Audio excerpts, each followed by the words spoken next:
শান্ত সমুদ্রের নিচে বহুদিন ধরে জমে আছে অদৃশ্য এক আতঙ্ক। প্রশান্ত মহাসাগরের তীরে দাঁড়িয়ে হয়তো শুধু তরঙ্গের মিষ্টি শব্দ শোনা যায়, কিন্তু ভূগর্ভে চলছে এক নীরব প্রস্তুতি, এক মহা বিপর্যয়ের আগমন ধ্বনি। আমেরিকার উত্তর পশ্চিম উপকূলে যে কোনো মুহূর্তে ফেটে যেতে পারে কাস্কাডিয়া সাবডাকশন জোন, আর তার ফলে ছুটে আসতে পারে এক মেগা সুনামি, যার উচ্চতা হতে পারে 100 ফুট, একটি 10 তলা ভবনের সমান। কাস্কাডিয়া সাবডাকশন জোন আসলে এক বিশাল ফাটল রেখা। এখানে সমুদ্রের নিচে হুয়ান দে ফুকা প্লেট ধীরে ধীরে গিলছে উত্তর আমেরিকার প্লেটকে, কিন্তু এই ধীরে চলা খেলার মাঝেই আছে বিপদ। কারণ এই দুই প্লেট বেশিরভাগ সময় আটকে থাকে একে অপরের সাথে, শতাব্দীর পর শতাব্দী ধরে জমা হতে থাকা চাপ, আর এক সময় হঠাৎ করেই সেই চাপ বিস্ফোরণের মতো মুক্ত হয় ভয়াবহ ভূমিকম্পে। সর্বশেষ বড় কম্পন হয়েছিল 1700 সালের 26 জানুয়ারি। ঐতিহাসিক দলিল আর জাপানি উপকূলে পৌঁছানো সুনামির রেকর্ড থেকে জানা যায় কম্পনের মাত্রা ছিল 8.7 থেকে 9.2 এর মধ্যে, অর্থাৎ বিশাল ধ্বংসাত্মক ক্ষমতা সম্পন্ন। এরপর 300 বছরেরও বেশি সময় কেটে গেছে। বিজ্ঞানীরা বলছেন প্রতি 450 থেকে 500 বছরে এই ধরনের ভূমিকম্প হয়, তাই ঘড়ির কাঁটা ইতিমধ্যেই টিকটিক শব্দ করছে। ধরা যাক আজই যদি কাস্কাডিয়া প্লেট ফেটে যায়, প্রথম ধাক্কাতেই আসবে প্রায় 9 মাত্রার ভূমিকম্প। কেঁপে উঠবে ক্যালিফোর্নিয়া থেকে ব্রিটিশ কলম্বিয়া পর্যন্ত বিস্তীর্ণ অঞ্চল।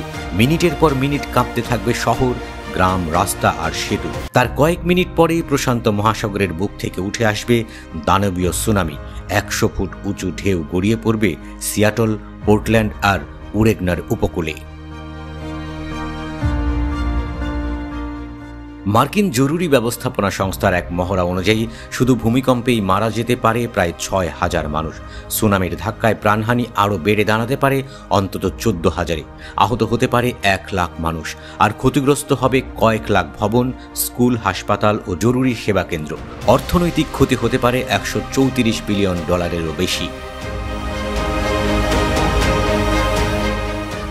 বিজ্ঞানীরা নতুন যে তথ্য দিচ্ছেন তা আরও আতঙ্কজনক।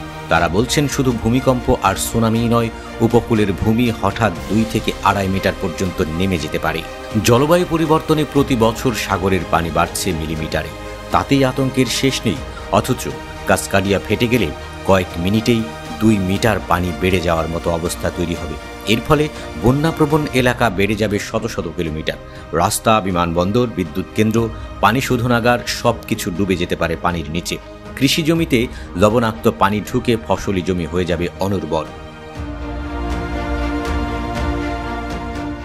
যদি এ বিপর্যয় এখনই না ঘটে 2100 সালের দিকে হয়, তখন চিত্র আরও ভয়ঙ্কর হতে পারে। কারণ জলবায়ু পরিবর্তনে সমুদ্রপৃষ্ঠ ক্রমেই বাড়ছে। তখন যদি কাস্কাডিয়া ধসে যায়, একসাথে ঘটবে দ্বৈত আঘাত। বহু শতাব্দীর সমুদ্রপৃষ্ঠ বৃদ্ধির সঙ্গে ভূমির কয়েক মিটার নিম্নগতি, এতে উপকূলীয় অঞ্চল চিরতরে ডুবে যেতে পারে পানির নিচে। বিজ্ঞানীরা বলছেন আতঙ্ক নয়, এখন দরকার প্রস্তুতি।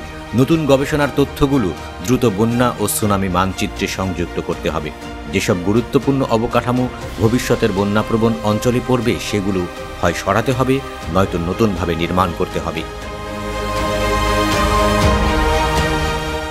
প্রাকৃতিক প্রতিরক্ষা যেমন জলাভূমি ও বনভূমি সংরক্ষণ করতে হবে, কারণ এগুলো ঢেউয়ের তীব্রতা কমাতে সাহায্য করে।